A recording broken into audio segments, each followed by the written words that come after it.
Rapidamente vamos trazer alguns anúncios aqui importantes para a igreja. Enquanto chamamos já aqui a irmã Daí e o irmão Fred, nós queremos sempre pedir a compreensão dos nossos queridos irmãos e amigos, aqueles que são membros, aqueles que visitam, sobre o nosso estacionamento.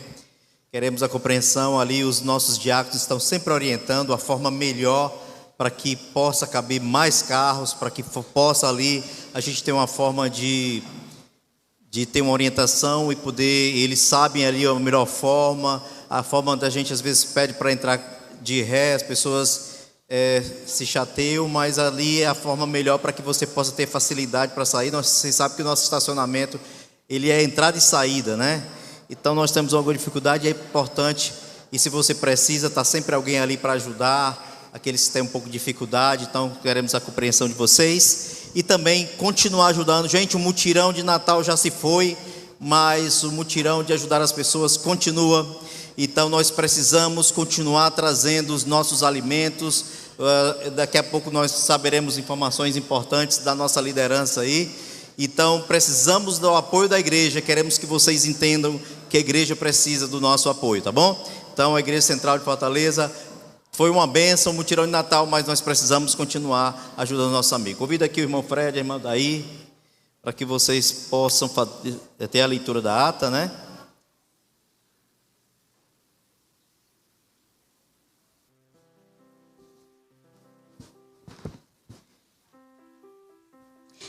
Bom dia, amada igreja. Como é bom e agradável estarmos na casa do nosso Deus. Hoje eu estarei realizando a segunda leitura da da reunião diretiva desta igreja, que aconteceu no dia 21 de janeiro. A primeira leitura foi realizada no dia 28 e hoje estaremos realizando a segunda leitura para a votação. Então, a reunião diretiva iniciou com a bela presença do coro, houve oração, reflexão bíblica e vou colocar agora os votos. Então, o primeiro foi proposto pelo pastor Bruno, propõe-se aprovar domingo 12 de fevereiro e quarta-feira 22 de fevereiro, que é o domingo de carnaval. O domingo de carnaval e a quarta-feira, né, ao término, não haver cultos devido ao período de carnaval. E lembrando que os nossos 10 dias de oração inicia na quinta-feira, né, pós-carnaval. Foi apresentado também o plano de trabalho do Ministério Jovem, né? E Ministério dos Adolescentes. Propõe-se recomendar à igreja a nomeação de Monalisa Teixeira Rocha Vieira como diretora e Juliana Santos da Silveira como diretora associada do Ministério dos Adolescentes. E eu gostaria também que a Monalisa, né, os nomes que eu for lendo para diretor dos ministérios, já pudesse se achegar aqui. Ministério da ASA, diretor, diretora. Propõe-se recomendar à igreja a nomeação de Raquel e Fábio como diretor do Ministério da ASA. Ministério do Diaconato. Propôs-se recomendar à igreja a nomeação de Silene de Assis da Silva como diaconisa. Propõe-se recomendar à igreja a nomeação de Francisco de Assis da Silva como diácono. Ministério da Escola Sabatina. Propõe-se recomendar Estelita Francisca da Silva Lopes e Marcos Aurélio Duarte da Silva para compor a equipe. Ministério da Escola Sabatina, IPGs, propõe-se Paulo Roberto de Castro Campelo como professor da Escola Sabatina. E o Ministério da Secretaria também propõe recomendar Ana Larissa da Silva Souza e Fátima Regina de Oliveira Frederico para compor a equipe da secretaria. Membros a receber. Propõe-se receber os membros solicitados: Davi Pires Ribeiro Alves Moreira, está vindo da a Igreja Origem Bom Sucesso, de Fortaleza, Ceará, para a Central. João Ariosmar Nogueira Júnior, Igreja Origem Natal, Rio Grande do Norte. Levi Pires Ribeiro Alves Moreira, Igreja Origem Bom Sucesso. Maria Zenilda de Lima Nogueira, Igreja Origem Natal, Rio Grande do Norte. Mirna Lúcia de Souza Lima, Igreja Origem Loteamento Expedicionários 1, Fortaleza, Ceará. Samuel André Menezes Braga, Igreja de Origem São Luís do Curu. Sara Feitosa Mota, Igreja de Origem Córrego do Mato, Paraipaba, Ceará. Como secretaria, temos membro a enviar. Propõe-se enviar Cícera Ranieri Diógenes Andrade para a Igreja Destino do Parque Jerusalém, Fortaleza, Ceará. Ministério da Mulher. Propõe-se recomendar Ariane Ellen do Nascimento Santos para diretora associada. Ministério da Mulher, nomeação. Propõe-se recomendar Francimeire Costa Sampaio Correia, Maria Eldaí Demétrio da Silva, Norma Régia Salles Moura e Ideusmar Silva Santos para compor a equipe do Ministério da Mulher.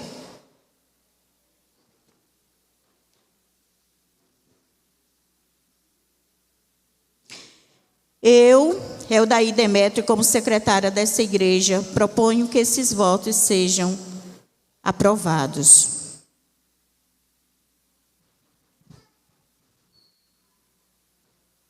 É sempre bom lembrar, porque duas votações, ou melhor dizendo, duas leituras perante a congregação de uma mesma votação. A primeira é dado um intervalo para que haja alguma discordância, algum membro que tenha alguma observação a fazer, não concordando com a nomeação de alguém, qualquer que seja o detalhe. A segunda leitura já é definitiva, né? Então, nós vamos pedir votação aqui.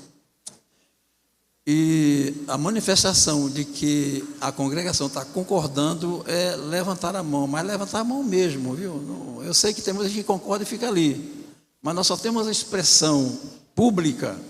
Este é o sinal de uma expressão pública, é que quem concordou com essa ata, que levante a mão de fato, não tenha preguiça não, que é só um segundo, não tem problema. Tá bom assim? Então está proposto a votação. A igreja concorda? Muito bem. A maioria esmagadora concordou daí. Bem, senhor, peço aqui perdão. A data, né, de não haver culto no período de carnaval, domingo 19 e quarta-feira 22, tá bom? Eu quero apresentar um relatório, porque aqui nós temos pouco voto da reunião do dia 5/2, né, da comissão diretiva desta igreja, coro também muito bem representado, e uma comunicação, culto aos domingos, seguindo a orientação da UNEB, será liderada pelo Ministério Jovem.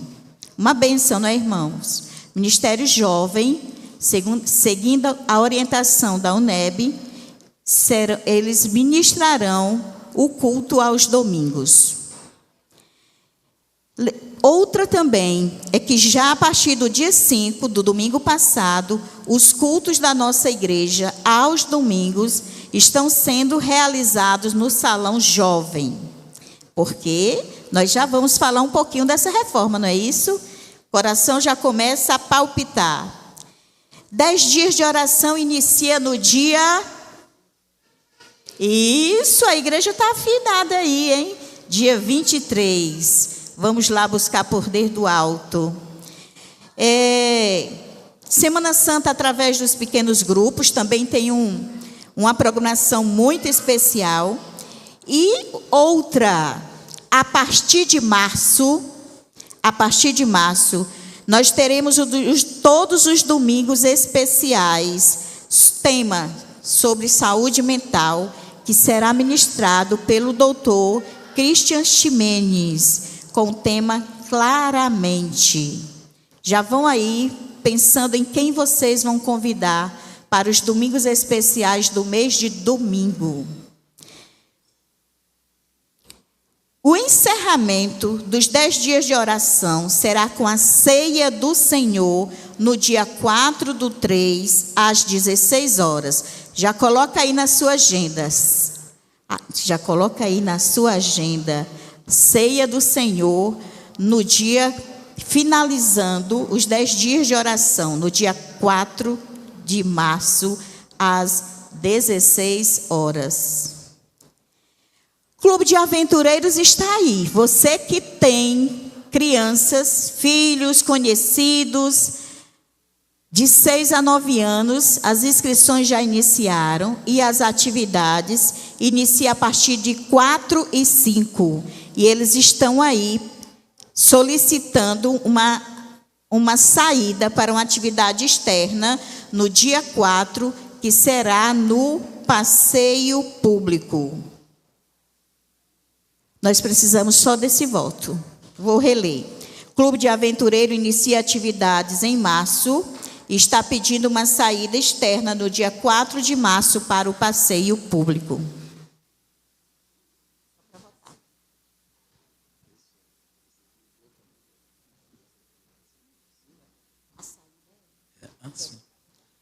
Então, quando se trata de saída coletiva de um grupo, a igreja tem a preocupação da segurança. E então a congregação precisa tomar conhecimento e aprovar. Se vocês estiverem de acordo, mais uma vezinha. Ok, concordado. Muito obrigada. E agora eu quero chamar aqui à frente os diretores dos ministérios que foram votados. Eu vou chamar mais alguns aqui. Vamos lá, casal, que são os diretores da ASA. Eu quero apresentar a igreja também, César e Márcia, que são os diretores de Lar e Família, que foram pessoas que ainda não foi devidamente apresentado, e o trabalho deles já vem aí acontecendo há bastante tempo. Quero chamar aqui a diretora do Ministério da Mulher, a diretora dos adolescentes. Vamos aproveitar e acelerar, todos os nomes que foram lidos. Eu quero chamar uma pessoa muito especial também, que cuida da beleza desta igreja, Miriam. Miriam também, não é isso? E cuida da ornamentação. Ministério dos Idosos, aí com a nossa amiga Fran.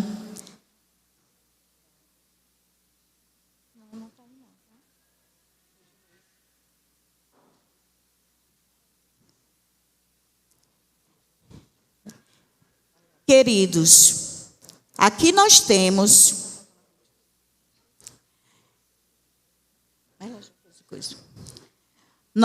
aqui, uma representação de alguns ministérios.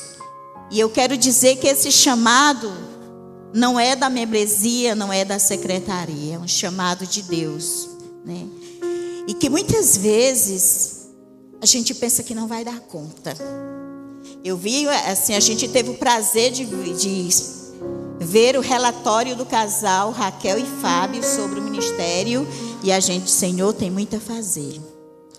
Mas, como o nosso pastor Bruno sempre diz, se Deus é por nós, quem será contra nós? Vocês estão recebendo aí um jarrinho. Nesse jarrinho já tem uma semente que representa o seu ministério. E você já sabe como cuidar. Então, rogamos a Deus que o seu ministério floresça. Porque Deus nos consentiu cuidar desse povo desse ministério.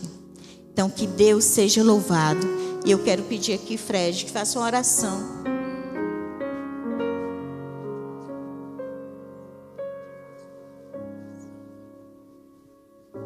Nós especificamente fazemos uma oração por essa turma aqui da liderança, para que Deus derrame o Espírito Santo de forma abundante na vida de vocês. Nosso Deus e Pai, nesse momento, certamente, uma legião de anjos incontável está assistindo. Também tu, Senhor, Pai, Filho e Espírito Santo, observa a tua igreja nessa terra e delegando missões para cada um de nós, para sermos colaboradores, para sermos trabalhadores na tua seara, para sermos porta-vozes com nosso testemunho, nossa vida, nossa fala, para influenciar este mundo de pecado e assim nós termos a tua volta concretizada para subirmos para a Canaã celestial. E que nós, pelo amor que temos à humanidade, assim como tu tem, nós queremos que todos também façam parte desse privilégio, dessa esperança. Te pedimos em nome de Jesus. Amém. Muito obrigada. Podem sentar. Gente, nosso pensamento sempre é de reforma. Reformar a casa, reformar aí o visual, através dos 10 dias de oração, uma reforma espiritual. Mas nós temos aí um projeto maravilhoso, Fred. Vem aqui, Fred.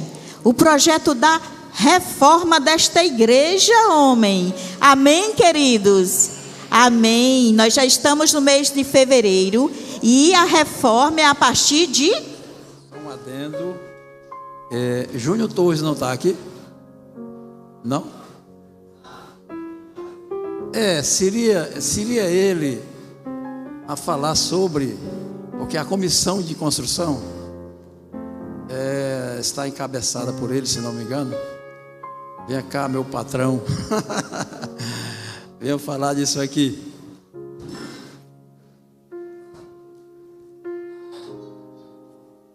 Sobre a reforma, incentivar. Na hora do... Opa, mudou de horário. Eu já falei demais. Se você quer que eu fale o que então? Sobre reforma? Sejamos fiéis. É o princípio para essa reforma dar certo. É verdade, irmãos. Para a reforma acontecer, precisamos querer que ela nasça esse desejo em nossos corações, não é isso? Vamos nos preparar para que em breve possamos estar aí com os nossos desejos na grande reforma da nave da Igreja Central. Já tem data, já tem mês. E o mês é março.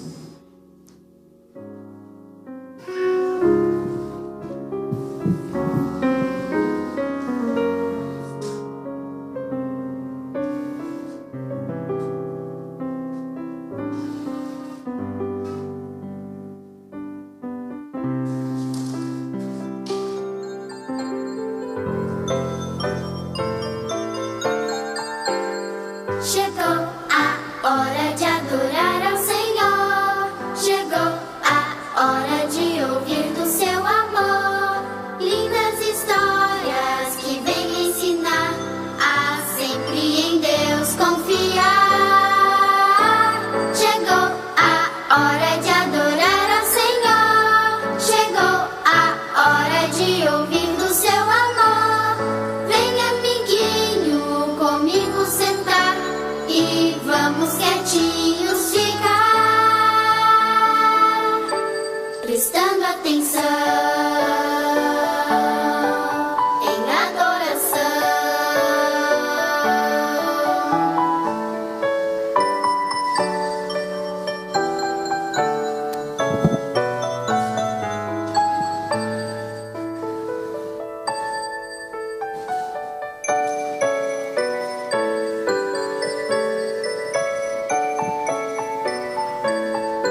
Igreja agitada. Igreja agitada, crianças agitadas. Tem alguém chorando aqui? Não acredito. Bom dia. Segura aqui para a titia, você segura? Segura Jesus para mim, por favor.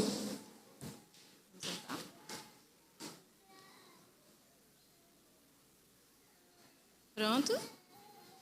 Bom dia, crianças. Bom dia, feliz sábado. Todo mundo bem? Alguém pode passar esse Jesus para mim?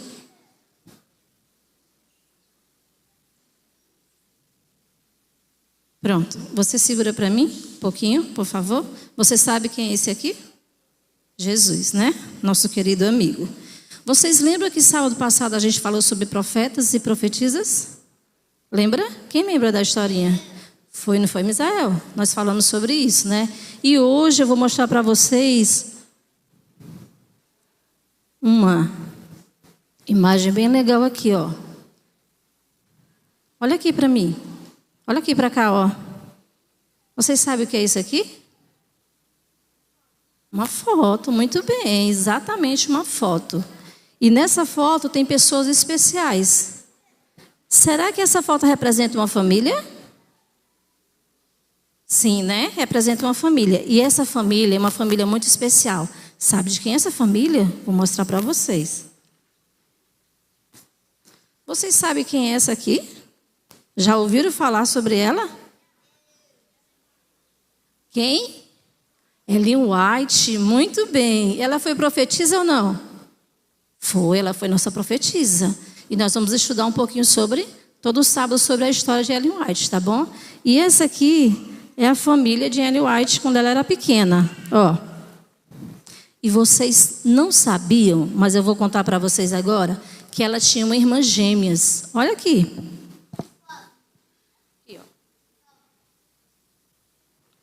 Bebê. As duas bebezinhas aqui, ó. Ellen White é a irmã dela, certo? E como toda família, ela tem um papai, uma mamãe, e Ellen White tinha vários irmãos, certo? E aí, o que é que aconteceu com ela? Ela foi escolhida por Deus para quê? Vocês sabem para quê que ela foi escolhida por Deus? Para trazer o quê? Uma mensagem, não foi? Foi uma mensagem. Ela é a nossa profetisa. E a irmã de Samuel, ela era profetisa também? Lembra do sábado passado que a tia falou? Que a irmã de Samuel também era? A Miriam, não era? Era assim. E aí a história de Ellen White é muito bonita, muito bonita. Vocês sabiam que Ellen White esteve dodói também? Vocês sabiam disso? Tem muita coisa legal sobre Ellen White que a gente precisa aprender. Mas a de hoje, o que nós vamos falar é só sobre família. Família é importante ou não? Super importante, né? É importante a gente ter um papai, ter uma mamãe, ter um vovô, ter uma vovó, ter um tio e ter uma titia, né? Porque aí está representado o quê? A família, certo? E essa família aqui que nós vamos estudar durante esse ano é a família de Ellen White, ok? E eu queria mostrar para vocês aqui o seguinte. Quem que fez a família? Foi ele que fez a família, né? E para cada família, Jesus escreveu uma história especial. Vocês sabiam disso? Vocês sabiam que para a família de vocês, Jesus já escreveu uma história especial? Toda família tem uma história especial. E cada família tem uma pessoa que gosta de pregar, tem uma pessoa que gosta de cantar, né? Tem uma pessoa que gosta de contar historinha. Foi Jesus que planejou tudo isso. E no sábado que vem vocês não podem faltar. Por quê? Porque a gente vai conhecer um pouquinho mais sobre Ellen White e a sua família, tá bom? Então agora vamos fazer nosso Papai do Céu. Vamos fazer o Papai do Céu? Vamos fechar os nossos olhos. Vamos? E agradecer a Deus pela nossa família, tá bom? Vamos lá. Querido Jesus, muito obrigado, Senhor Deus, por esse sábado. A gente pedir que o Senhor possa abençoar cada família aqui representada. Que o Senhor possa nos ajudar a criar os nossos filhos nos teus caminhos. Em nome de Jesus Cristo, amém. O que é que eu vou pedir para vocês agora? Desçam devagarzinho, vão lá para trás, que eu vou dar um negocinho para vocês, tá bom? Devagarzinho, tá? Com reverência.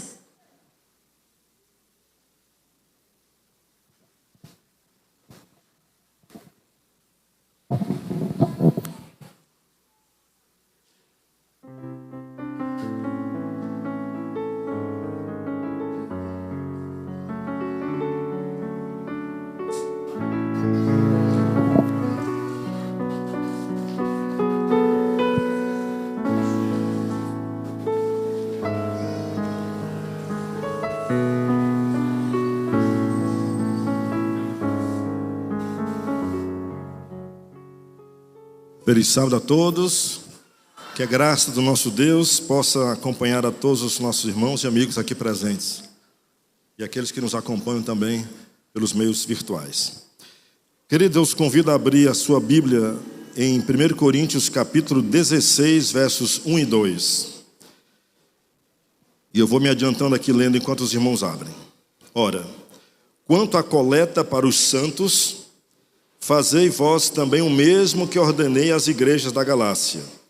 No primeiro dia da semana, cada um de vós ponha de parte o que puder ajuntar, conforme a sua prosperidade, para que não se façam as coletas quando eu chegar. Qual a ideia que é apresentada pelo apóstolo Paulo aqui, em 1 Coríntios 16, verso 2? A ideia do planejamento e da forma sistemática como as ofertas deveriam ser planejadas pelo adorador.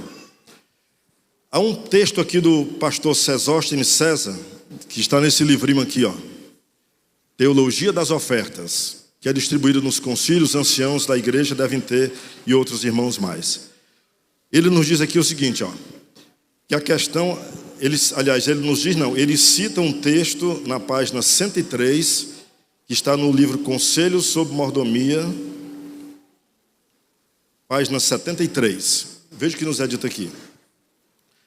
A questão das ofertas não foi deixada por conta dos impulsos. Deus nos tem dado instruções definidas a esse respeito. Deus especificou dízimos e ofertas como a medida da nossa obrigação e deseja que demos de forma regular e sistemática. Aí cita então esse verso que foi lido aqui, dito aqui em 1 Coríntios, capítulo 16, verso 2. O que é que a gente consegue aprender acerca disso? A questão dos impulsos na hora de ofertar, né? O conselho inspirado nos diz que as nossas ofertas não devem ser dadas por impulso, ou seja, com planejamento. Você recebe o seu salário no início da semana, no final, planeja a devolução daquilo que você vai entregar para Deus, devolvendo os dízimos, e planeja também a sua oferta sistemática, preferencialmente de forma percentual, para que você possa dar proporcional, que é o princípio dado aqui na Bíblia por Paulo, de forma proporcional à riqueza ou ele usa aqui um termo, proporcional à sua prosperidade. Então, nós temos tentado explicar para a igreja, e a igreja tem avançado nesse propósito, mas ainda não estamos lá. Temos um desafio gigantesco pela frente, que é a reforma, eu diria até reconstrução de nossa igreja, que vai ser muito mais do que uma reforma. Se irmãos terem ideia, desta igreja só vai ficar as duas paredes laterais e o teto. Daqui para trás e da galeria para lá será outra. Então nós estamos, na verdade, fazendo uma construção de uma nova igreja. O orçamento já foi passado, o desafio é grande e só vai se tornar uma realidade se nós utilizarmos esse princípio bíblico aqui, de planejamento, preparação, ordem, verificando o que cada família, o que cada pessoa poderá contribuir para que este grande projeto de restauração da casa do nosso Deus possa ser concluído. Nesse momento nós vamos praticar isso que acabamos de falar do conselho do apóstolo Paulo. Nós queremos convidar aqui os diáconos para que possam vir à frente e os irmãos terão a oportunidade de devolver a Deus os dízimos e de dar a sua oferta de gratidão. A Bíblia apresenta que a oferta ela é uma medida de gratidão. Por isso que Deus não disse 5% para a oferta, 1%, 30%. Deus não deixou dito isso. Deus disse o dízimo 10%. mas as ofertas representam a medida da minha gratidão para com Deus a cada vez que eu me dirijo a Ele em adoração. Então você e eu temos a oportunidade então de exercermos esse conselho aqui do apóstolo Paulo e trazermos aqui ao altar para os nossos diáconos recolherem os dízimos e as ofertas planejadas. Se a sua hoje não foi planejada, mesmo assim traga, e no próximo sábado, no próximo culto, faça o seu planejamento pessoal, pois este é o ideal do nosso Deus. Que Deus possa nos abençoar ricamente e nos fazer prósperos para contribuir cada vez mais com a pregação e a salvação de almas para o reino dos céus.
Oremos.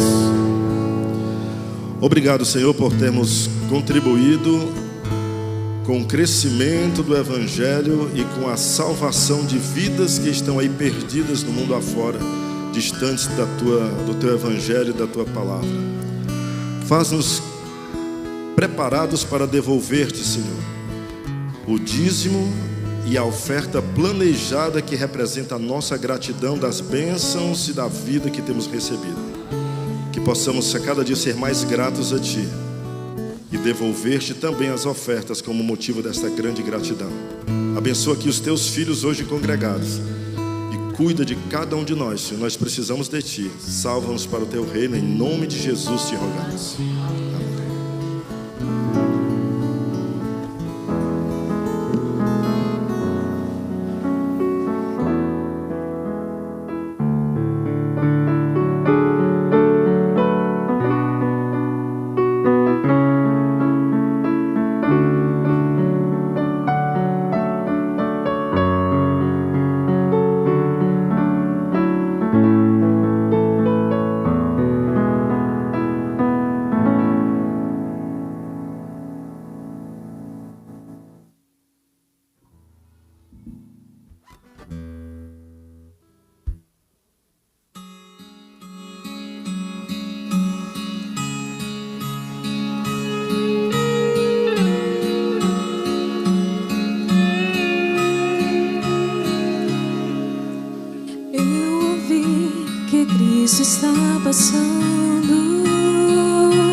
disseram que Ele faz milagres. Eu ouvi que Ele abraça, eu ouvi que Ele toca, eu ouvi que Ele atende quem o chama pelo nome.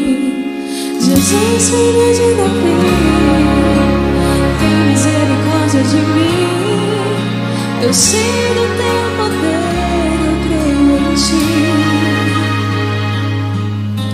Eu não me envergonho, te peço por favor. Se perguntares, eu respondo sim. Eu quero ver. Eu passei a vida nessa estrada, acostumada a meu escuro, mas ouvi que és o Cristo, és a luz do meu futuro, ilumina minha vida, me abre os olhos para o mundo. Jesus, filho de Davi, tem misericórdia de mim. Eu sei do teu poder, eu creio em ti. Eu não me envergonho, te peço por favor. Se perguntares, eu respondo sim. Eu quero ver.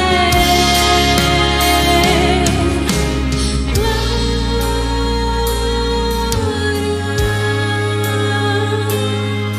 glória a Cristo.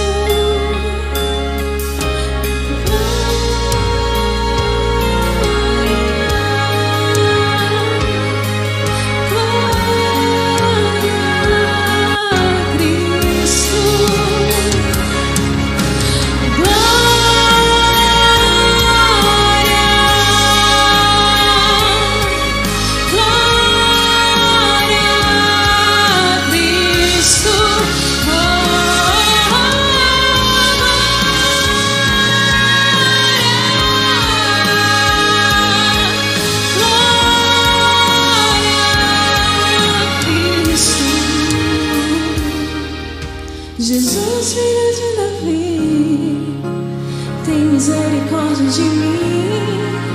Eu sei do teu poder, eu creio em ti. Eu não me envergonho, te peço por favor. Se perguntares, eu respondo sim.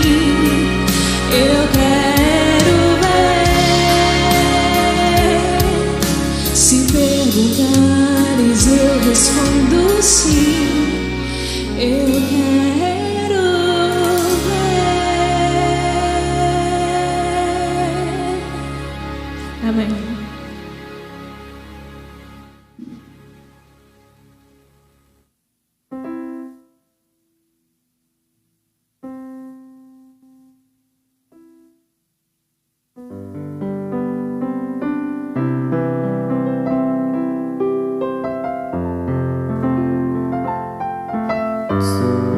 Queremos agradecer a Bruna pela mensagem que prepara esse momento de adoração e louvor ao nosso Deus. E agora eu quero convidar você a louvar a Deus. A Bíblia diz que todo ser que respira, louve ao Senhor. Então você está com vida hoje, com saúde. Então quero convidar a todos para louvar e engrandecer o nome do Senhor. Vamos ficar em pé e cantarmos juntos Teu santo nome.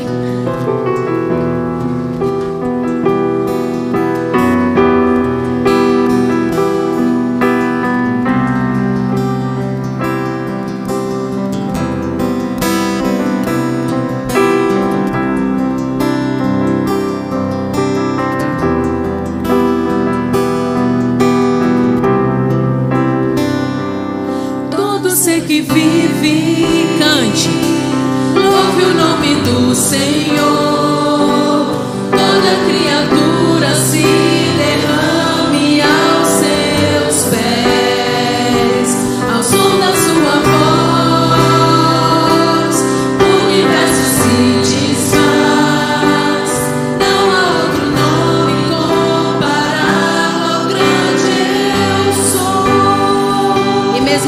pó. E mesmo sendo pó, com tudo que há em mim, confessarei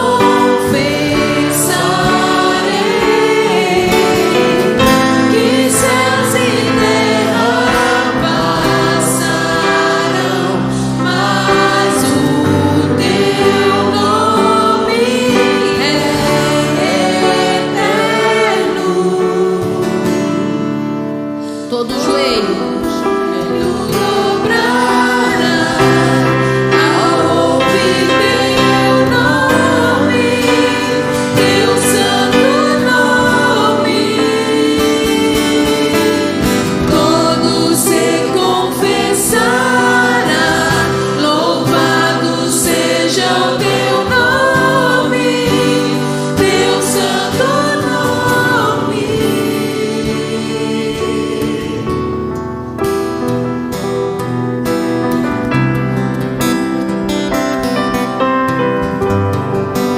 Todo ser que respira, louve. Então cantemos.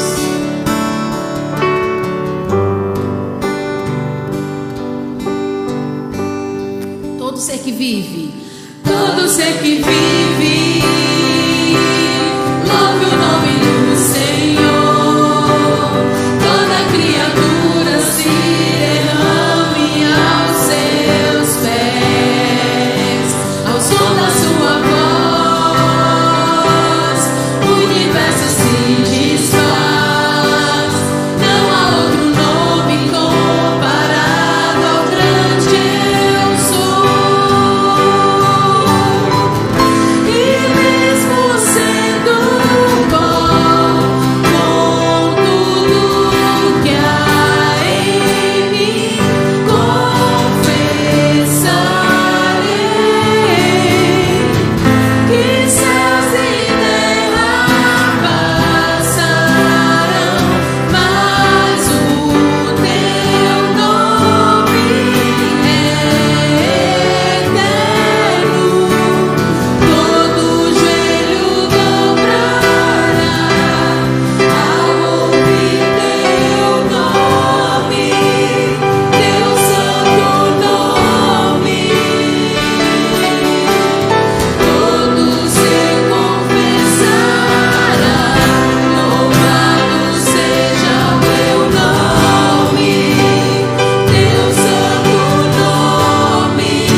Amém. Deus seja louvado.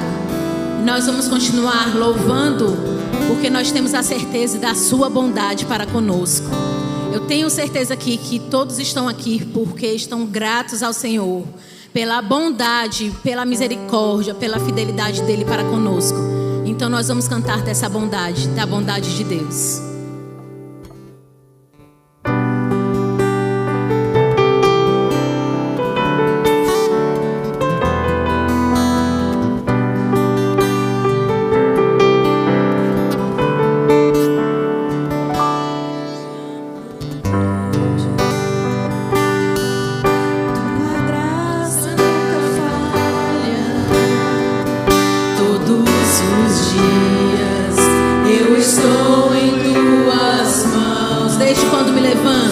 Desde quando me levanto até eu me deitar, eu cantarei da bondade de Deus.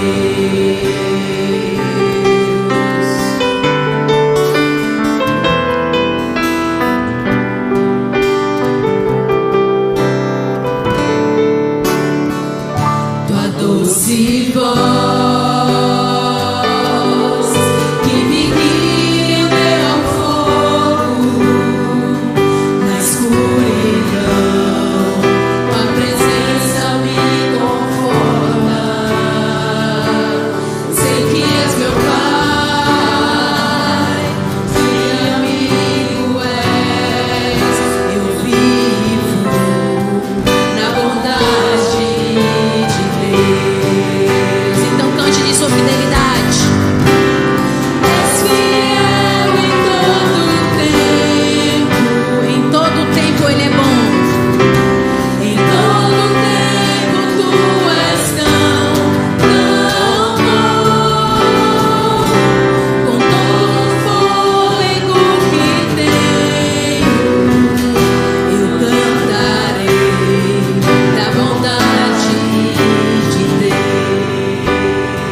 convidá-lo a fechar os seus olhos para nós falarmos com Deus. Querido Pai, nós louvamos o Teu nome nessa manhã pelo privilégio de aqui estarmos, sentir a Tua presença, adorá-lo na beleza da Tua santidade. Pai, como é bom poder estar aqui. E nós queremos convidar o Espírito Santo de Deus para estar conosco, iluminando a nossa mente, o nosso coração, para tudo que será apresentado aqui diante do Senhor. Que o Teu Espírito habite em nós e provoque restauração, transformação, avivamento, em nome de Jesus. Amém. Podem sentar, queridos.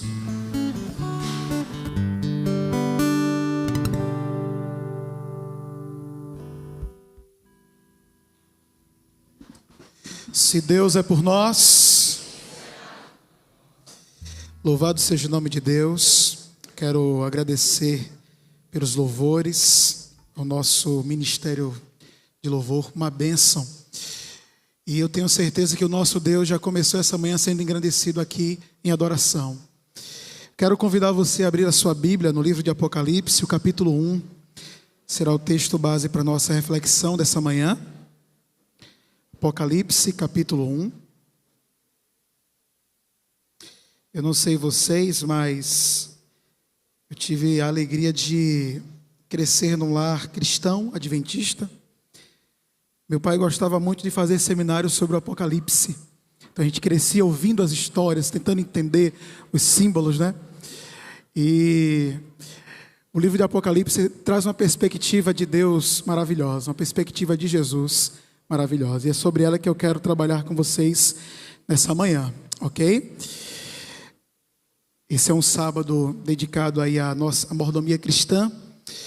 E ser mordomo de Deus nos lembra que nós servimos a um Deus poderoso, que os nossos talentos, recursos e dons têm que estar nas mãos dEle, e que Ele um dia voltará para nos buscar. E o que fazemos como igreja, o que fazemos como indivíduos, o que fazemos como comunidade de fé, visa abreviar a volta de Jesus. Essa é a nossa esperança. Saúdo aqueles que nos visitam. Saúdo especial aqui o pastor Max, sua esposa, seu filho estão conosco. Seja bem-vindo aí, família. Vocês sabem que aqui é um lugar que tem um carinho especial por vocês. Meus irmãos, a partir do verso 1 de Apocalipse 1, vamos ler juntos? Revelação de Jesus Cristo, que Deus lhe deu para mostrar a seus servos as coisas que em breve devem acontecer, que ele, enviando por intermédio do seu anjo, notificou ao seu servo João, o qual atestou a palavra de Deus e o testemunho de Jesus Cristo, quanto a tudo o que viu. Bem-aventurados aqueles que leem, aqueles que ouvem as palavras da profecia e guardam as coisas nela escritas, pois o tempo está próximo. Você diz amém por isso? João, às 7 igrejas que se encontram na Ásia, graça e paz a vós outros, da parte daquele que é, que era e que há de vir, da parte dos 7 Espíritos que se acham diante do seu trono, da parte de Jesus Cristo, a fiel testemunha, o primogênito dos mortos e o soberano dos reis da terra, aquele que nos ama, pelo seu sangue nos libertou dos nossos pecados e nos constituiu reino, sacerdotes para o seu Deus e Pai. A Ele a glória, o domínio pelos séculos dos séculos. Amém. E para mim o verso, que é o verso-chave dessa reflexão, diz aqui, verso 7. Eis que vem com as nuvens e todo olho até quantos o traspassaram, e todas as tribos da terra se lamentarão sobre ele, certamente. Amém. Eu sou o Alfa, o Ômega, diz o Senhor Deus, aquele que é, que era, que há de vir, o Todo-Poderoso. Louvado seja o nome de Deus. Nós bem sabemos que o tema central do Apocalipse é quem? Quem é o tema central do Apocalipse? É Jesus Cristo. E o foco do livro se direciona a isso. É ele apresentando através do livro a sua obra, aquilo que ele é, aquilo que ele fará. Então trata-se de uma revelação feita por Jesus a respeito de si mesmo. Os primeiros manuscritos do Apocalipse chamavam ele de Apocalipse de João. Posteriormente se encontrou algumas outras, e a mais precisa a definição mais precisa para um título para esse livro, que está aí nos seus primeiros versos. A revelação de quem? Jesus Cristo. Então, Apocalipse, queridos, significa retirar o véu. É como se algo estivesse obscurecendo, atrapalhando a nossa visão, e esse véu ele fosse tirado, descortinar, vamos dizer assim. E uma verdade tão profunda e tão intensa que já aparece nesse verso 7 que eu trouxe para vocês, é algo fantástico, está aqui já registrado, porque esse texto ele menciona pelo menos 3 ressurreições, das quais a Bíblia fala. Nós conhecemos em João capítulo 5, versos 28 e 29, que a Bíblia fala de 2 das ressurreições. A primeira ressurreição que ela fala é de quem? A dos salvos. Você diz amém? Que ocorrerá em que momento? Na volta de Jesus. A segunda ressurreição que esse texto menciona é a ressurreição de quem? Dos ímpios, a ressurreição do juízo. Ela ocorre quando? Depois do milênio. E a ressurreição especial, que ressurreição é essa? Onde é que a gente encontra lá na Bíblia? Daniel capítulo 12. Daniel capítulo 12. Por que essa é considerada uma ressurreição especial? Houve silêncio no céu? E por que ela não é a mesma ressurreição que estava sendo mencionada antes? Cada uma menciona um grupo de pessoas. Essa ressurreição que Daniel cita fala de 2 grupos de pessoas. Nelas vão ressuscitar pessoas perdidas e pessoas salvas. Então, não pode ser nem a primeira ressurreição, nem a segunda de João. De João capítulo 5, versos 28 e 29. E a Bíblia menciona que os perdidos que ressuscitarão nela serão aqueles que o traspassaram. Aqueles que participaram do julgamento de Cristo e não se arrependeram. O segundo grupo mencionado na Bíblia está em Mateus 27, 64, que é esse grupo, certo? Que estaria ali participando do julgamento e não se arrependeram. Ellen White acrescenta que nela ressuscitarão também os ímpios, os piores inimigos da verdade de todos os tempos. Então a Bíblia fala disso. Fala disso. Olha o que diz Ellen White no livro Visões do Céu.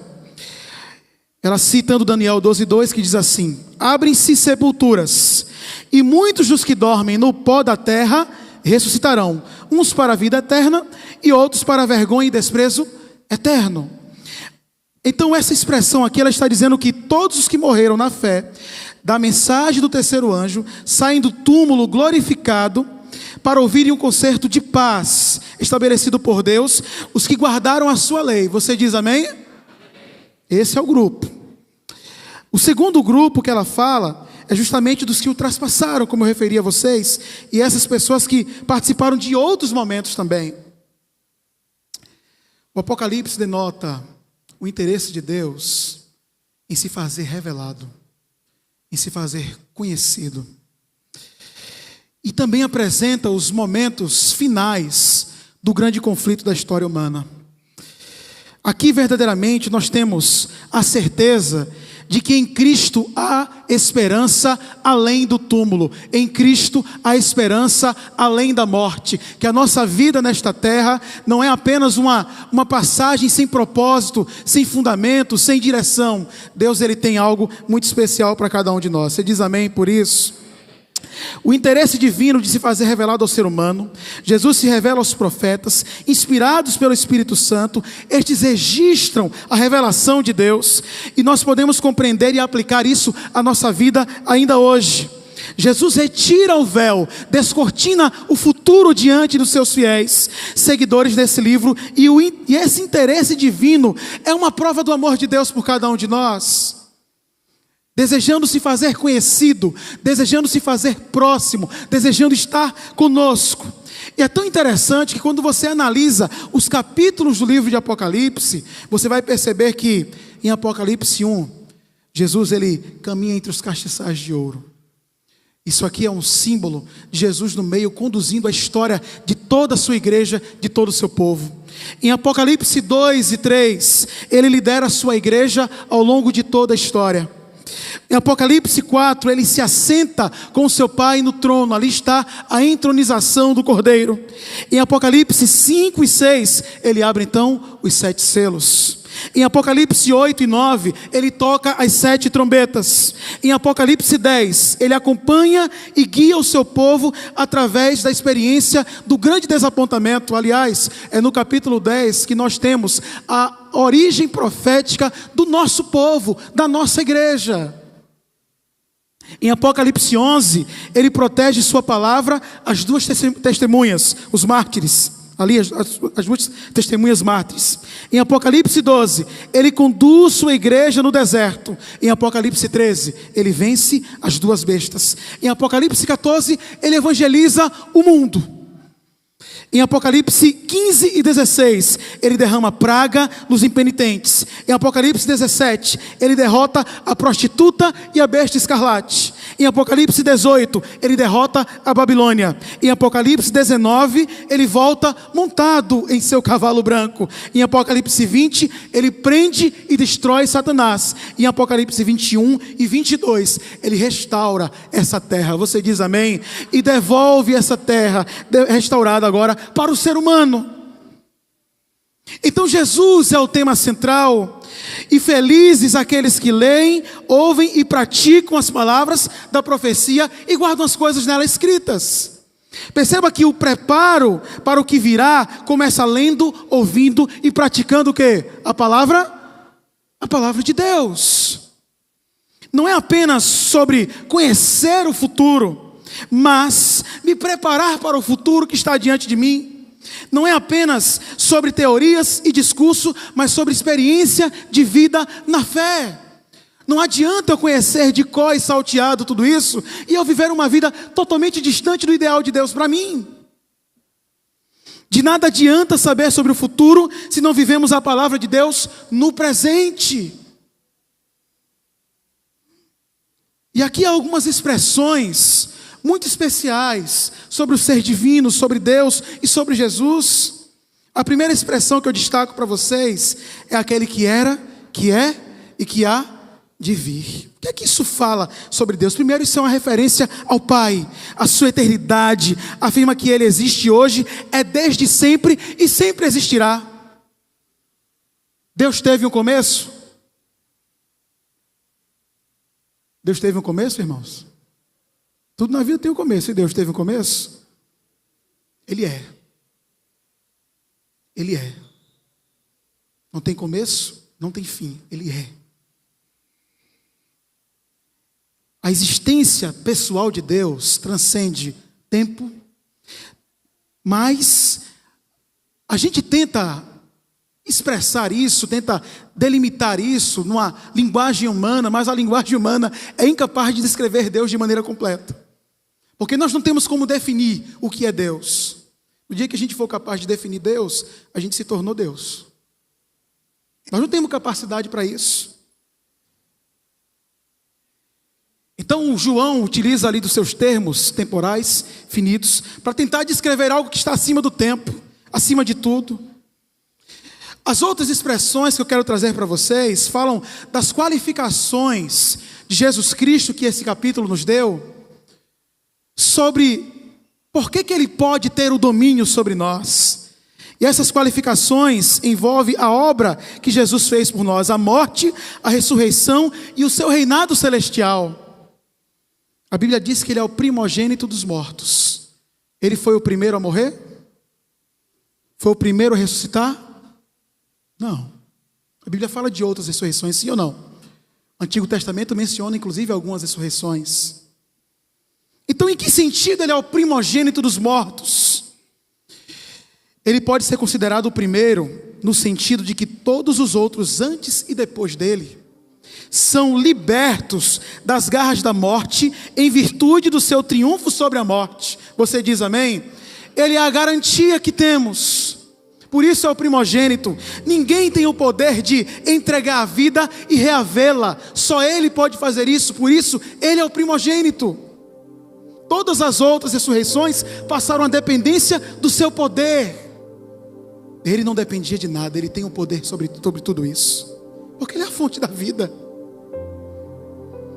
Seu poder de entregar a própria vida reavela, o distingue de todos os outros seres humanos que saíram das sepulturas e o caracterizam como a fonte de toda a vida pelo seu sangue. Isso é, a morte de Cristo na cruz foi um sacrifício vicário. A segunda expressão que está aqui é a fiel testemunha. Testemunha do que, queridos? Me dê licença um instante.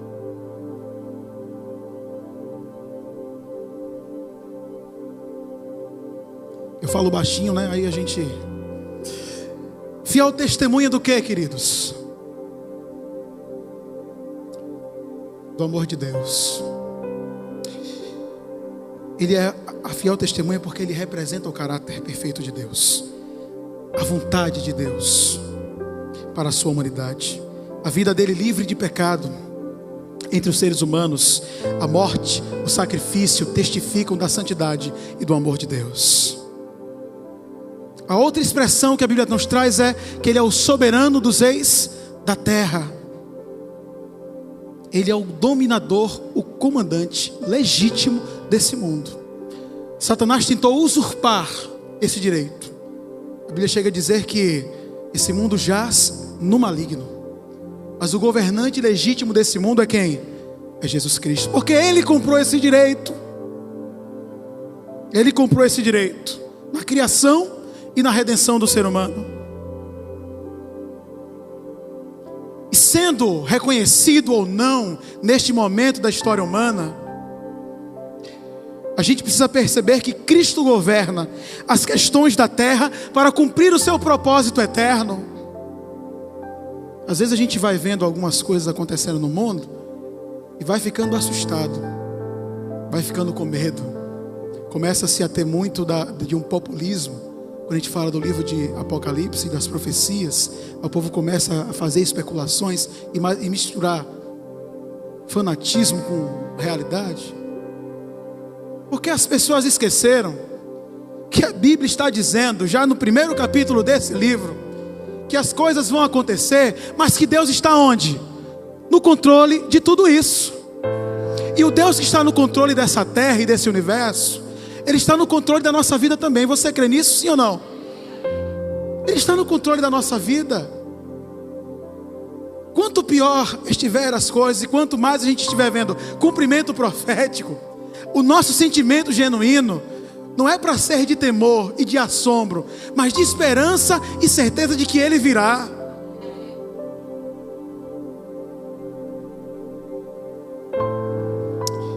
A expressão aquele que nos ama nos lembra de João 3,16. Deus amou o mundo de tal maneira que deu seu Filho unigênito para que todo aquele que nele crê não pereça, mas tenha o quê? A vida eterna.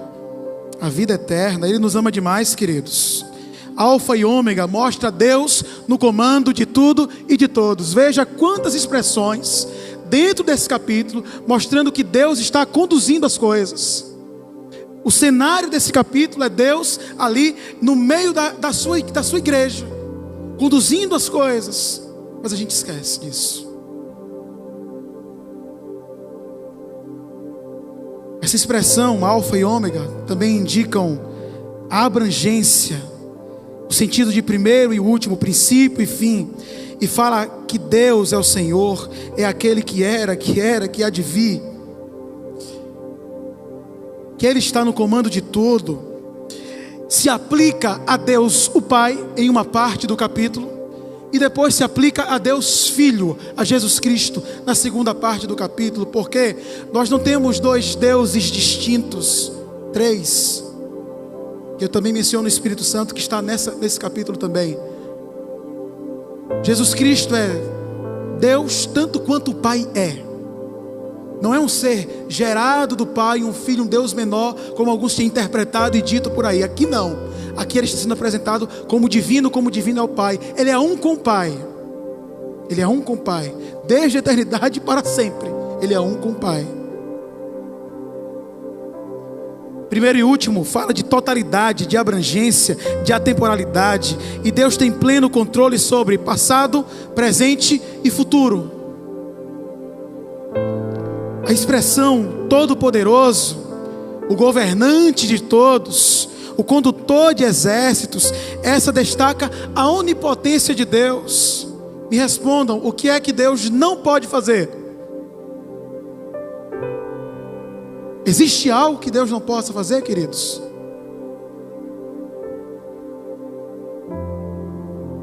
Você vê como Deus está se apresentando para a gente aqui, nesse capítulo da Bíblia?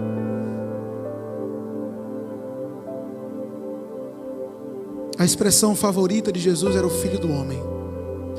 É 100% Deus, mas é 100% humano. Destaca a encarnação, destaca a obra de Cristo de subir numa cruz por nós, destaca o fato dele ter convivido entre nós, entre os seres humanos, como um de nós. É a expressão mais usada no Novo Testamento para se referir a Jesus Cristo, Filho do Homem. Há também a expressão aquele que vive, ou Deus vivo, que extraído ali do hebraico é o Shai, Deus vivo. A expressão, a forma verbal aqui, fala de vida abrangente, cheia de energia. Não é energia emprestada ou derivada, é original. Ele é fonte de energia. Em Cristo a vida original, não a vida emprestada, não a vida derivada. A vida estava nele e ele era a luz dos homens. Diga amém. E aqui também tem outra expressão muito interessante, que é aquele que tem as chaves da morte e do quê? E do inferno. Da morte e do inferno. Inferno aqui, Hades, morada dos mortos, sepultura. Cristo tem poder sobre a morte. Ele é a solução para todos os problemas da humanidade, inclusive a morte. O mundo diz que só não tem jeito para a morte. Aqui está sendo dito que até para a morte tem jeito. É Jesus Cristo. Ele tem poder sobre a morte. A ressurreição de Cristo é a garantia de que os justos ressurgirão na ressurreição no último dia para uma vida eterna. Então o Apocalipse está falando de quê? De coisas que já aconteceram, coisas que estão acontecendo e coisas que irão acontecer. E o Filho do Homem, nos meios dos candeeiros, é Jesus acompanhando a igreja com todo o seu poder, com toda a sua presença.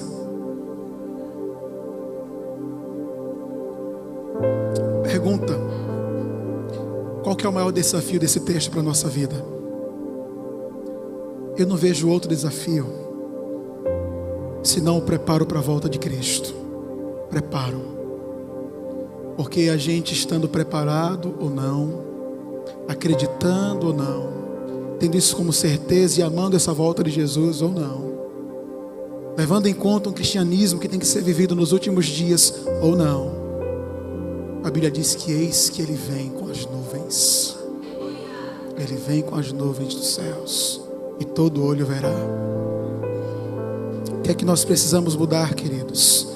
Precisamos crer de fato na encarnação, morte e ressurreição de Cristo e em seu retorno como algo real, sabe?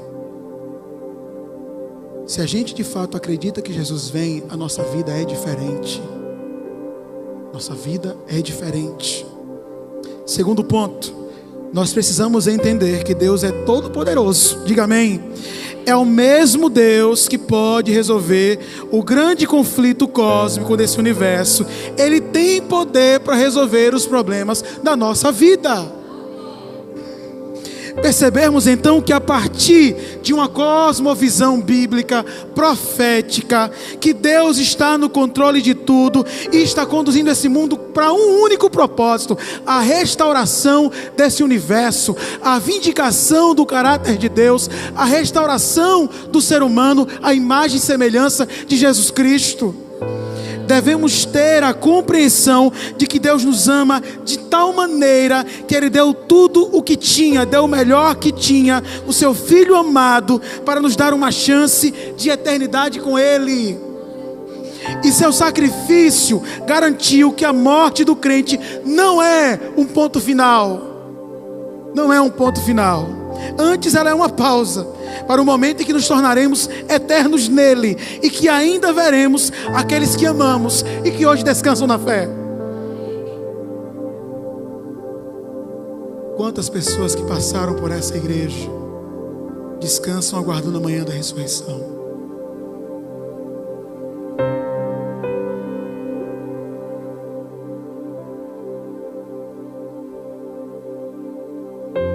Precisamos nos preparar para isso.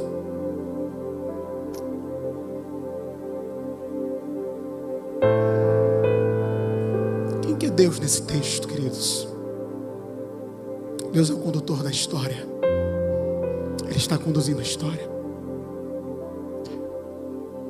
Para a morte, ele é o último inimigo a ser vencido.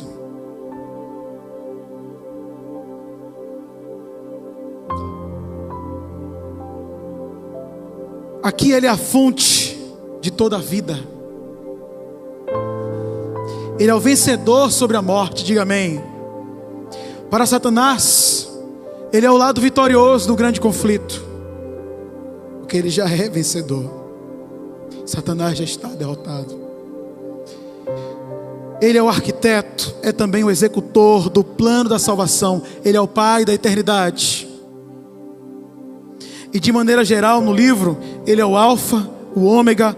Ele é o Todo-Poderoso. Ele é aquele que se assenta no trono. Ele é o Criador, é o governante, é o juiz. Não só no mundo no fim dos tempos, mas da nossa vida diária também.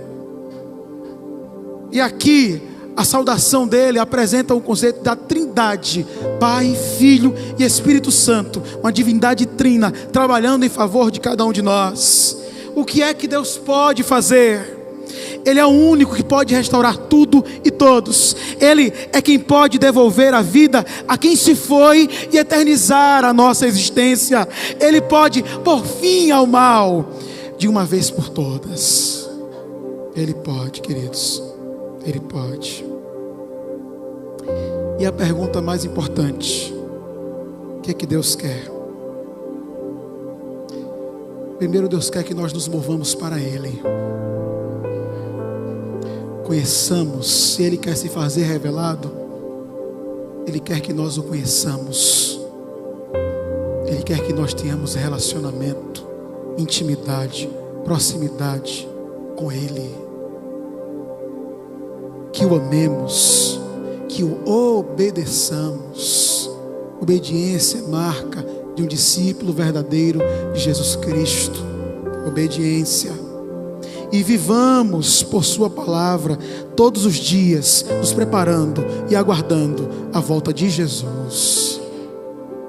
A segunda coisa que Deus quer de nós é que não sejamos egoístas, guardando o que conhecemos apenas para nós. Ninguém tem o direito de ouvir o Evangelho 2 vezes, enquanto houver gente que não ouviu nem a primeira vez. Deus não nos chamou para que a gente fosse o final de sua ação. Nós não somos o fim da ação de Deus. Nós somos alcançados para alcançar. Recebemos essa mensagem para compartilhar com outros a verdade que conhecemos. E enquanto nos calarmos, pessoas estarão se perdendo porque nós não abrimos as nossas bocas. Deus quer que no grande conflito estejamos do lado dos vencedores. Quer você estar desse lado em nome de Jesus? Nós vamos ouvir um louvor especial nesse momento. Enquanto o louvor estiver acontecendo, faça uma oração a Deus nessa manhã de consagração, de renovação da sua fé, da sua esperança. Coloque diante de Deus a sua situação atual, o compromisso que você tem tido com o Evangelho, e faça um concerto e uma aliança com Ele. Deus deu o melhor dele por nós. O que é que você acha que Deus espera da gente? Pensa nisso.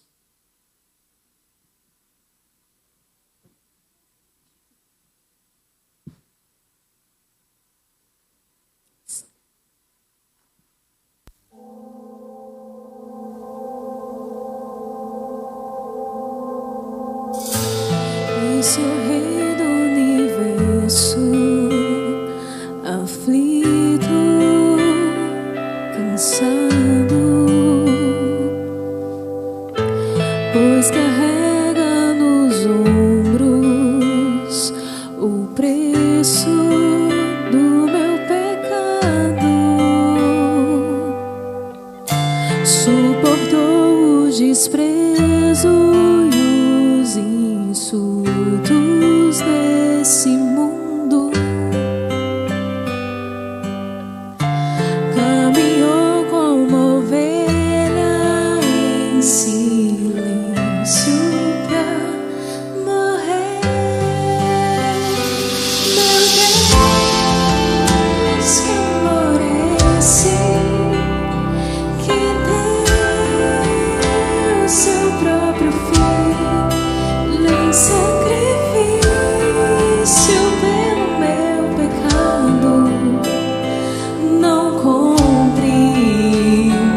Eu contemplo a cruz com gratidão.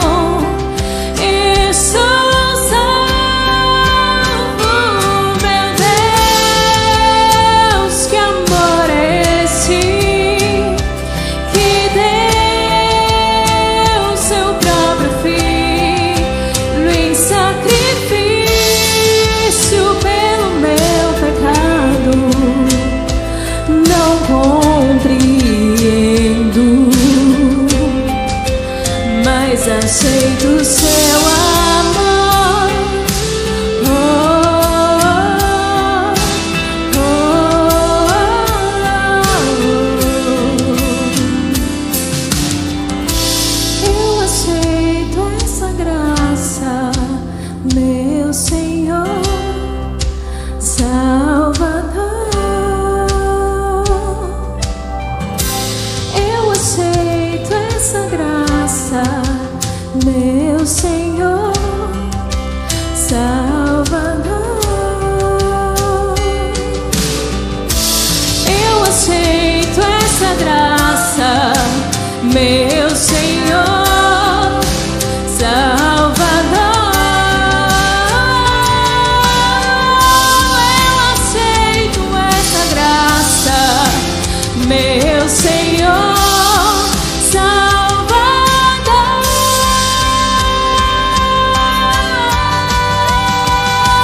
Meu Deus, que amor é esse que deu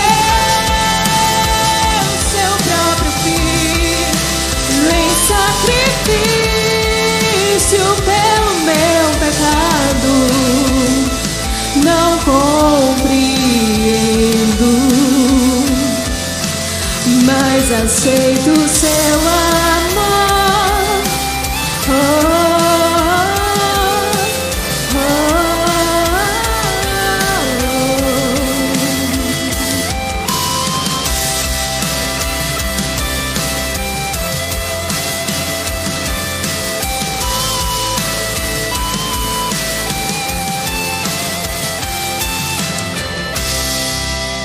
Amém.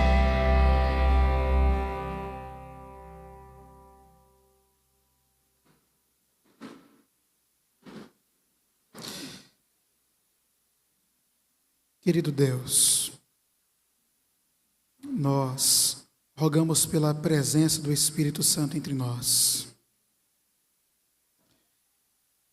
Aqui o Senhor foi apresentado como aquele que está no meio dos candeeiros, conduzindo a tua igreja desde o início até o fim.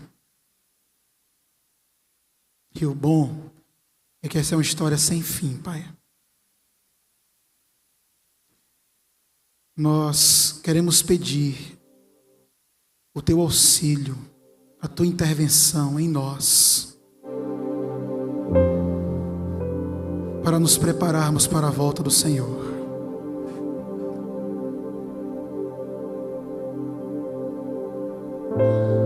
Queremos estar entre aqueles que, quando o Rei vier, serão recebidos pelo Pai como benditos.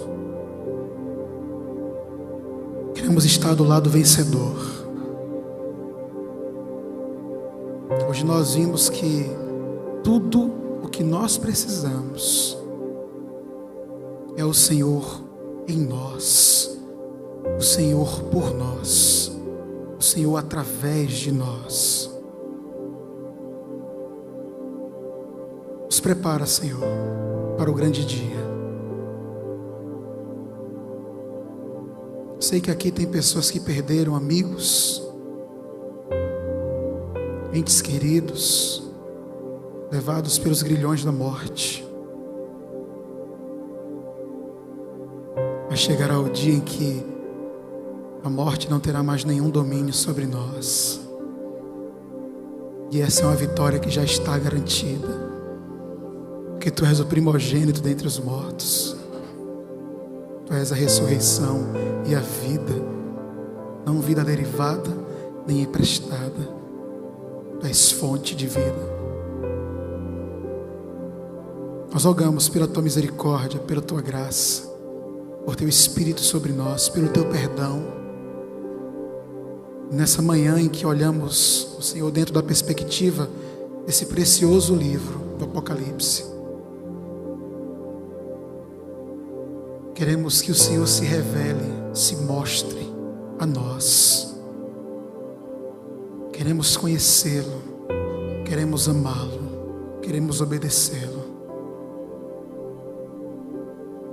Nos transforma, nos restaura, nos molda a Tua imagem e semelhança. Pois hoje nós reconhecemos o Teu amor, a Tua graça. Que o Senhor conduza a nossa vida, as nossas famílias, e nos use como instrumentos para que outros possam ser alcançados pelo Evangelho eterno. Dá-nos um sábado de bênçãos, de paz, em nome de Jesus. Amém. Que Deus abençoe a todos vocês.